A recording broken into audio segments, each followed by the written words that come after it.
the summer of 1346, as the sun rose over northern France, two armies faced each other across a muddy stretch of farmland near the small village of Crecy. The air was thick with the smell of rain and sweat, and the distant thunder wasn't from the sky. It was the echo of thousands of hooves striking the earth. To most who stood there that morning, the outcome seemed obvious. On one side stood the greatest knights in Europe, armored from head to toe, mounted on massive war horses, and glittering like a moving wall of steel. On the other side, the English army appeared modest and worn, tired from weeks of marching, underfed and outnumbered.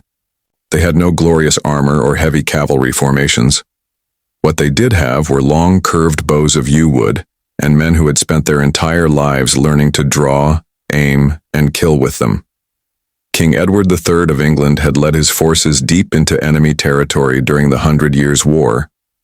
His army numbered around 12,000, men-at-arms, foot soldiers, and thousands of longbowmen drawn from every corner of England and Wales. Many were peasants, not noblemen. They fought not for honor or lineage, but for survival, pay, and the promise of plunder. Across the field, the French army under King Philip VI gathered close to 30,000 men. Knights, crossbowmen from Genoa, and foot soldiers, all confident that their sheer power would crush the English invaders. After all, the armored knight had ruled European battlefields for centuries. To the French nobles, these English archers were nothing but dirt-covered peasants with sticks. But Edward was no fool. He chose his ground carefully. The English occupied a gentle slope overlooking the plain, their position fortified with ditches and wooden stakes driven into the soil to break cavalry charges. The archers were placed in a wide, slanted line along the front, forming a deadly crescent. Behind them stood men-at-arms, English and Welsh soldiers armed with swords, poleaxes, and shields, ready to defend the archers should the enemy break through. The English king rode among his men that morning, calm and deliberate, his presence steadying their nerves. He knew that on this field, the future of warfare was about to be written. By mid-afternoon, dark clouds began to gather, and a light rain fell. Across the field, the French knights grew restless. Their armor gleamed wetly under the dimming light, their banners rippled in the wind, and their horses stamped the muddy ground. They waited for their crossbowmen, the Genoese mercenaries, to begin the attack. But as the French advanced, a sudden downpour soaked the strings of the crossbows, rendering them slack and useless. The longbowmen, however, had covered their strings with waxed cloth. When the rain stopped and the clouds broke open, the English were ready. The French were not. Then came the order. Thousands of Genoese crossbowmen stepped forward, raised their weapons, and loosed a volley of bolts toward the English lines. The bolts fell short. The range was too great. Then, in answer, a sound rose that no one there would ever forget. It began as a whisper, a rustle of movement as 5,000 bowstrings were drawn back simultaneously. The English longbow, 6 feet of polished yew, required the strength of a lifetime to master. Each archer drew with over 100 pounds of pull, their arms and shoulders built like coiled ropes. And then, in one breath, they released. The sky turned black. Arrows whistled through the air like a storm of iron rain, their sound rising and falling like a wave breaking over the land. They fell upon the Genoese first. Wooden shields splintered. Armor rang like bells, and men screamed as iron-tipped shafts pierced through mail and flesh alike. Within seconds, the front ranks were collapsing, men tripping over bodies, bolts flying aimlessly as they turned and fled. The French knights behind them, furious at what they saw as cowardice, spurred their horses forward, cutting down their own allies in rage and confusion. Then the French charge began. It was a sight both magnificent and terrible. Thousands of armored knights, lances lowered, horses snorting steam in the cooling air, thundered across the muddy field. The ground shook beneath their weight. Trumpets blared, banners waved, and the air filled with the sound of iron against iron as they thundered forward. They believed that sheer power and courage could sweep away anything in their path, as it always had. But this time, courage was not enough. The English archers drew again, methodical and calm. They loosed arrow after arrow, each man firing 10 or 12 shots a minute, a rhythm born from years of training. Within moments, another storm of arrows filled the air. Horses screamed as shafts punched through their chests and eyes. Knights fell, tangled in armor and mud, crushed by their own comrades behind them. The heavy cavalry charge faltered, slowed, and finally collapsed. The survivors tried to rise to pull themselves free from the muck, but another volley struck and another after that. The field became a slaughterhouse. King Edward watched from the ridge, expressionless. His son, the Prince of Wales, known later as the Black Prince, fought beside the archers, encouraging them. Each time the French regrouped, the English line held firm. Each time the knights charged, the longbows broke them before they could reach the English defenses. The mud, once soft and wet, had turned into a thick, blood-soaked mire. French armor, designed to protect, now became a death trap, dragging its wearers down. The horses, terrified and wounded, crushed men beneath their hooves. The power of the knight, the very symbol of medieval warfare, was being undone not by other knights, but by commoners with wooden bows. As the day wore on, the slaughter continued.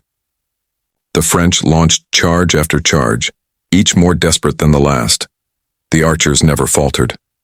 They fought like machines, releasing their arrows in endless waves. Every few minutes, a new rain of death descended. The noise was deafening, the hiss of arrows, the clash of steel, the cries of men dying in the mud. By evening, thousands of French knights lay dead or dying. Among them were counts, barons, and nobles of the highest rank. The flower of French chivalry, the greatest armored warriors in Europe, had been annihilated by peasants. When the sun finally began to sink behind the hills, the battlefield was a sea of twisted metal and lifeless forms. The English, exhausted but victorious, stood silently among the wreckage. Their archers, arms sore from hours of shooting, looked out across what they had done. Where once the charge of knights had inspired awe and terror, now only ruin remained. The bowmen who had grown up in small villages, who had hunted deer and practiced in muddy fields, had defeated the might of Europe's nobility. The world had changed. That night, King Edward ordered fires to be lit across the hills. The glow illuminated a landscape of horror, broken lances, shattered shields, and the bodies of men and horses alike. The smell of death mixed with the smoke, drifting into the cool night air. Yet among the English there was no cheer, no laughter. They knew what this meant. The age of the knight, the age of noble dominance, had ended on that field. The longbow had proven not just effective, but revolutionary. It could cut through armor, destroy cavalry, and decide battles from a distance. The idea that skill and precision could defeat wealth and status had been born. In the following years, tales of Crecy spread across Europe. Chroniclers wrote of how the English had stood firm against impossible odds, of how the sky had darkened with arrows and how the pride of France had fallen in the mud. The longbow became a symbol of English power, a weapon both feared and respected.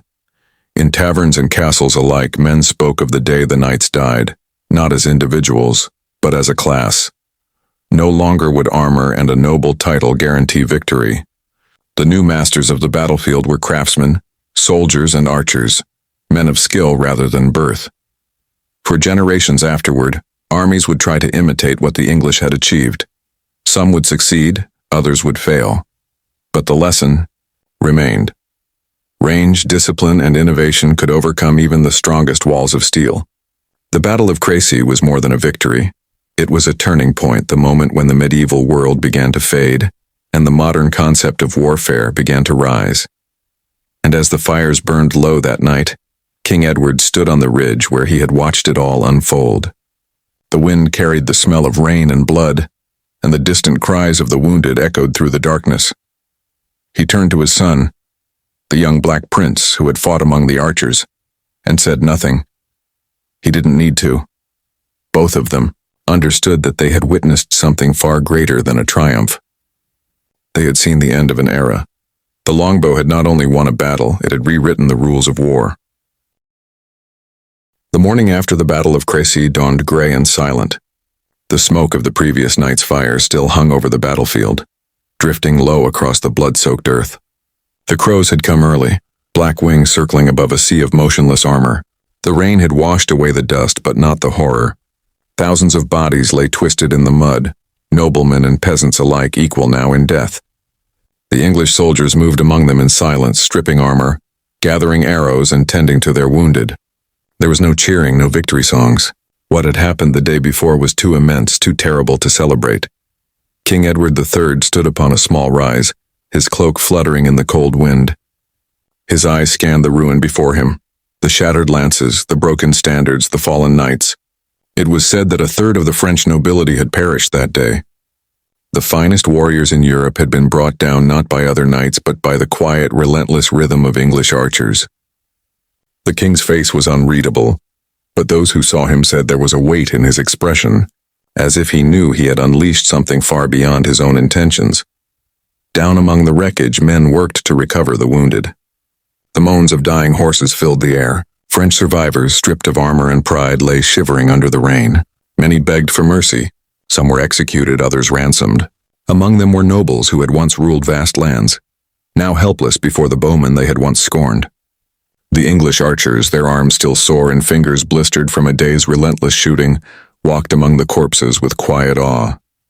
They had stood their ground against an army nearly 3 times their size and won. It was a victory beyond imagination, a miracle forged by discipline and deadly precision. The longbow had proven itself beyond all doubt. It had broken the myth of the invincible knight. For centuries, Europe's armies had been built around mounted warriors in heavy armor, symbols of power, wealth, and divine right. They had crushed peasant revolts, conquered kingdoms, and defined what it meant to wage war. Yet in a single afternoon, that illusion had been pierced as easily as their steel-plated chests. The English longbowmen, many of them simple men from farms and villages, had shown that courage and skill could outweigh privilege and armor. News of Crecy spread like wildfire. Across France, disbelief turned to dread. The nobility, once untouchable, found themselves suddenly vulnerable. Chroniclers recorded that even the King of France wept upon hearing the scale of the loss. The flower of French chivalry was gone. Entire families of knights had perished in a single day. Their coats of arms, once proud symbols of lineage and valor, now lay trampled in the mud of Crecy's fields. For Edward's army, the victory was more than just survival. It was proof that a new kind of warfare had begun. The English would soon march onward, capturing towns, raiding farmlands, and laying siege to Calais. At every turn, the longbow became their deadliest ally. In the years that followed, the pattern would repeat itself again and again, most famously at the Battle of Poitiers in 1356, and later at Agincourt in 1415. Each time, knights would charge with shining armor and unshakable pride, and each time they would fall under a sky darkened by arrows. The myth of chivalry died not in one moment, but over a generation of slaughter, each battle writing its own grim chapter in the story that Crecy had begun. To understand what made the longbow so devastating, one must imagine the weapon itself. Standing nearly 6 feet tall, carved from a single piece of yew, the longbow was elegant yet brutal. It required tremendous strength to draw, over 100 pounds of tension on every pull. The arrows it fired could travel hundreds of yards and strike with the force of a hammer. Against lightly armored men, they killed instantly. Against knights, they pierced joints, visors, and the thinner parts of plate armor. Even when they didn't kill, they crippled, causing horses to panic and men to fall. A trained longbowman could shoot 10 to 12 arrows per minute. Multiply that by thousands, and you had a storm no army could endure for long. Training for this weapon began in childhood. English law required every man to practice archery regularly, and villages often held contests to test skill and endurance. These were not warriors born of noble blood, they were craftsmen, farmers, shepherds. But years of practice had turned them into living weapons. Their backs and arms were permanently bent from drawing the bow, their fingers calloused into iron. They didn't need shining armor or titles. Their power came from precision, from unity, from the simple rhythm of draw, aim, release. The knights, on the other hand, represented an older world, a world where warfare was a stage for personal glory. Battles were once decided by duels between champions, by charges of cavalry that shattered enemy lines through sheer force. But Crecy had shown that this kind of warfare was no longer sustainable. A single volley from trained archers could erase the courage of 100 men in seconds. Technology and tactics had outpaced tradition, and the age of the armored knight was ending. Still, not everyone understood what had happened. Many refused to believe that peasants could defeat nobles.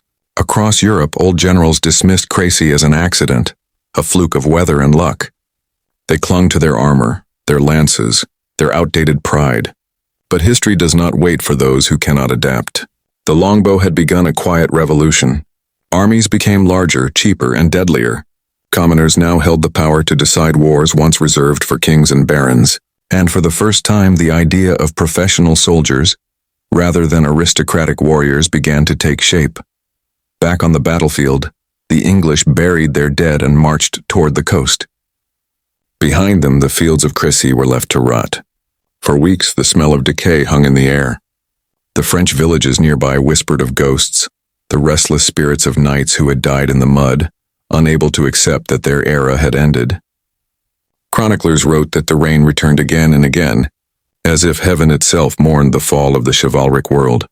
Among those who survived the battle was the young Edward, Prince of Wales, the Black Prince. He had fought alongside the archers, his armor dented and smeared with mud. His courage had inspired men twice his age. In years to come, he would lead English forces in more victories, each echoing Crecy's brutal lesson. Yet even he understood that something sacred had been lost. War had changed from a contest of heroes to a science of death. The battlefield had become a place where discipline and distance ruled, where a man's worth was measured not by his name but by his skill. The longbow's dominance would last for nearly 2 centuries. From the fields of Poitiers to the mud of Agincourt, it would shape the destiny of kingdoms, but with time new weapons would rise. Gunpowder, cannons, muskets. The very same principle that had destroyed the knight would eventually eclipse the longbow as well. The evolution of warfare. The pattern was eternal, each age giving birth to its own secret weapon, each generation replacing the old with something faster, stronger, and more ruthless. Yet Crecy remained unique, a moment when the world turned in a single afternoon. It was not just a military victory. It was a social earthquake. It showed that technology and organization could overthrow centuries of hierarchy. The nobility, who once ruled through fear and steel, now faced a world where common men could decide the fate of empires. In that sense, the longbow was not only a weapon of war but a weapon of change. Years later, travelers passing through the region would still find arrowheads buried deep in the soil. Farmers would unearth fragments of armor, rusted and broken, and tell their children stories of the day the sky rained death. Some said that on quiet nights you could still hear the faint whisper of bowstrings in the wind, the ghosts of archers releasing one last volley across the ages. For the English people, Crecy became legend, a story of courage and innovation. It was retold in taverns and courts alike, a reminder that the strong are not always those who stand tallest, but those who adapt fastest. The Longbowmen became national heroes, their image immortalized in ballads and chronicles. They were not knights, not nobles, but they had done what centuries of warriors had failed to do. They had changed the very nature of battle. When future generals studied the wars of their ancestors, they looked to Crecy not as an accident but as a lesson. Never underestimate the power of discipline and preparation. Never believe that tradition alone can win wars. Every empire that rose afterward, from Spain to France to England itself, carried that lesson forward. And every soldier who lifted a gun centuries later owed something to those archers who had once drawn their bows beneath the gray skies of northern France. Centuries have passed since that day, but its echo still lingers. The armored knight, once the symbol of medieval might, became a relic, a romantic figure of songs and stories. Yet behind the poetry lies the truth. They were undone not by betrayal or fate, but by the steady hands of men who had learned to aim higher. The Battle of Crécy was more than a victory. It was the death of an age. The field where it happened became the grave of chivalry itself, and in its place rose a new world, one defined by discipline, technology, and strategy rather than bloodlines and honor. As history marched forward, few would remember the names of the knights who fell that day, but the legend of the English archers lived on, carried through generations as proof of what ordinary men could achieve when armed with skill and courage. And so, the story of Crecy endures, not merely as a tale of war, but as a reminder that even the mightiest traditions can fall to innovation. The longbow had rewritten the rules, and the knights who once ruled the battlefield had become obsolete. This was the day when courage met precision, when the old world met the new, and the bowmen of England stood victorious. This was the day when history itself changed course, told and remembered by stories of valor,